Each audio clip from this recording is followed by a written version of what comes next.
Hey, what's up guys? This is Thomas from freewaysocial.com, and in this video I will show you how to reactivate your disabled Instagram profile. If you have temporarily disabled your Instagram profile earlier, then you will be able to get back to Instagram easily. However, if you permanently deleted your Instagram profile, then you will not be able to reactivate it and you will need to create a new profile. Follow these steps to reactivate your disabled Instagram profile.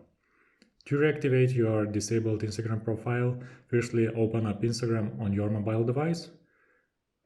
Then log into your disabled Instagram profile as usual with the same login information you used earlier.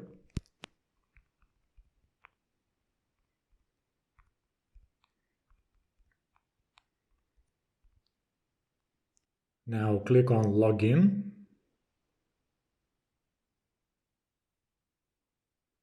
Now your Instagram profile will be automatically reactivated. Easy as that. Please note that this will not work if you have permanently deleted your Instagram profile earlier.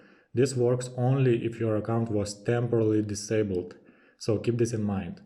I hope that this guide was helpful and you were able to reactivate your disabled Instagram profile. Don't forget to like this video and visit us at freewaysocial.com.